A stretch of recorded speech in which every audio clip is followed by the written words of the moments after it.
What if the key to transforming your relationships has nothing to do with changing your partner, fixing your family, or getting people to finally understand you, and everything to do with mastering your own mind?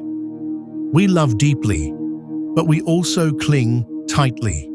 We want connection, but we react from jealousy, fear, or pride. We crave peace, yet we often bring drama into our own relationships without even noticing it. In this video, we're exploring how Stoicism can revolutionize your relationships, from toxic dynamics to marriage and family bonds. Ancient Stoic wisdom isn't about becoming cold, distant, or emotionless. It's about finding clarity, building emotional resilience, and loving in a way that is both deep and peaceful. Over the next 10 minutes, you'll learn a Stoic approach to relationships that helps you reduce drama, create healthy boundaries, and build stronger connections with your partner, your family, and your friends. Let's begin. First, we need to ask a simple question. What is love, really?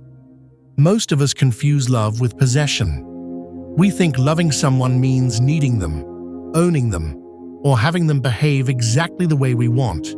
When they don't, we feel threatened, rejected, or disrespected. The Stoics saw love differently. They believed that real love is grounded in character and virtue, not in control or dependency. You don't truly love someone if you only love what they do for you. You love them when you care about their growth, their goodness, and their inner life, even when it doesn't perfectly serve your own comfort. At the heart of Stoicism is a simple distinction. Some things are in our control, and some things are not. You cannot fully control whether someone loves you back. You cannot control their mood, their past, or the choices they make. But you can control how you show up in the relationship. You can control your thoughts, your actions, and the standards you hold yourself to.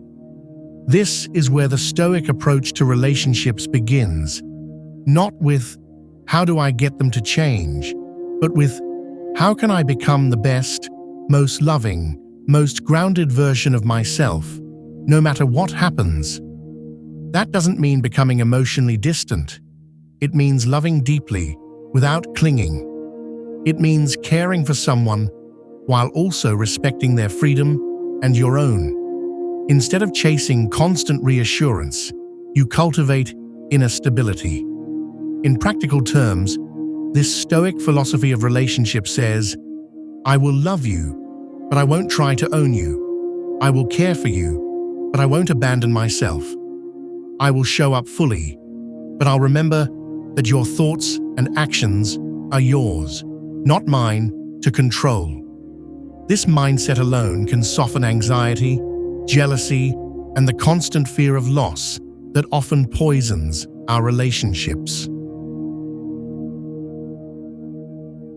Now, let's move into one of the hardest parts of any relationship: conflict and emotional triggers. Arguments, misunderstandings, and hurt feelings are inevitable. The Stoics never promised a life without difficulty. What they did offer is a way to respond that doesn't destroy the bond in the process. Most of us react immediately when we feel attacked or disrespected. Our partner says something sharp, our parent criticizes us, our friend ignores a message, and we snap, shut down, or fire back with something we regret.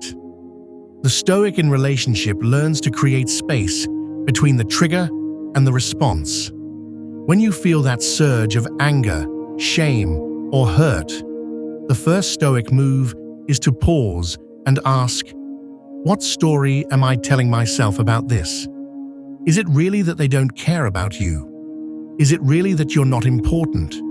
Or did they simply have a bad day, choose the wrong words, or act from their own pain? A simple example: your partner leaves the dishes in the sink.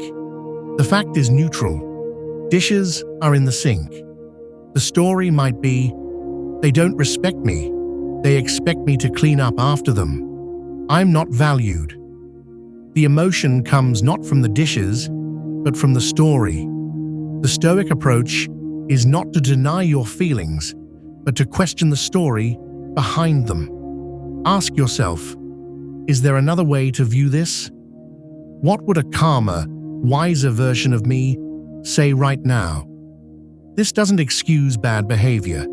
It simply stops you from pouring gasoline on a small spark and turning it into a wildfire. One powerful Stoic practice during conflict is this. When you feel triggered, take 3 slow breaths before you respond. Notice the tension in your body. Then silently say to yourself, my response is my choice. Only then do you speak. You might respond with curiosity instead of accusation. Hey, when you said that, I felt dismissed. Was that your intention? Or with a boundary instead of an attack? I care about this relationship, but I can't continue this conversation if we're shouting at each other. Let's take a break and come back to it calmly. In Stoic terms, you are choosing virtue, wisdom, self-control, courage, over impulsive reaction. Over time, this transforms the emotional climate of your relationships. But what about truly toxic situations? The relationships that don't just challenge you, but damage you. This is where many people misunderstand Stoicism.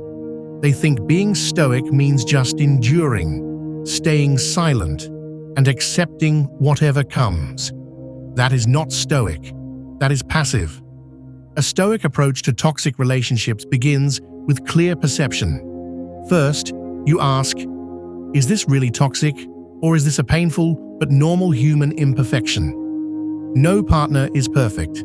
No family is flawless. Sometimes our own wounds make us label normal conflict as abuse. But there are times when a relationship truly is toxic. Repeated manipulation, constant disrespect, emotional or physical abuse, gaslighting, or a persistent pattern of harm. In those moments, Stoicism does not say, stay and suffer. It says, protect your character, protect your mind, and act with wisdom. You cannot control whether a toxic person changes. You cannot fix them with love alone.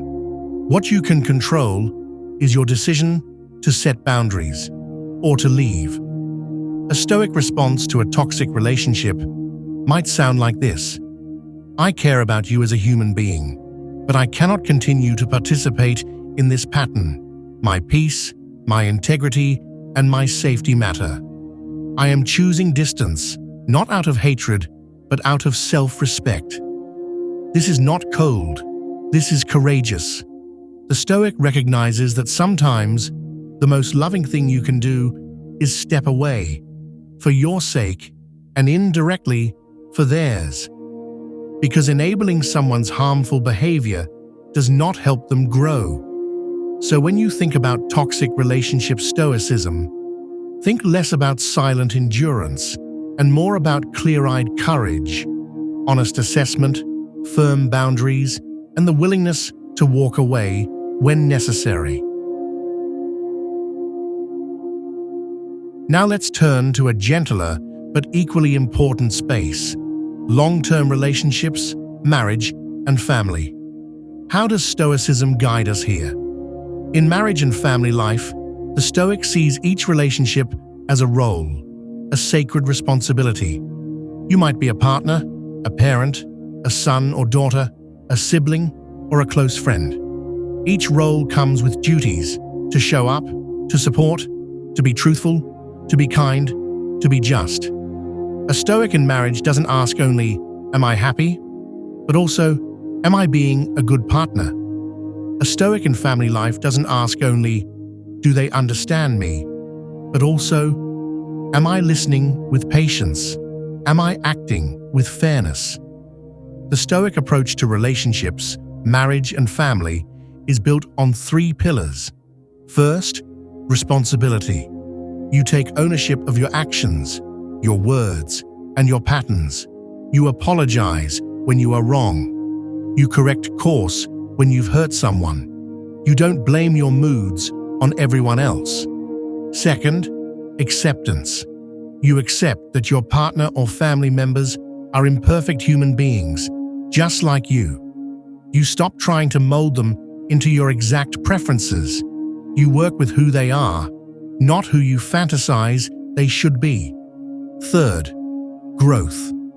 You view the relationship as a shared journey of becoming better people. Challenges, conflicts, and difficult seasons are not proof that the relationship is doomed.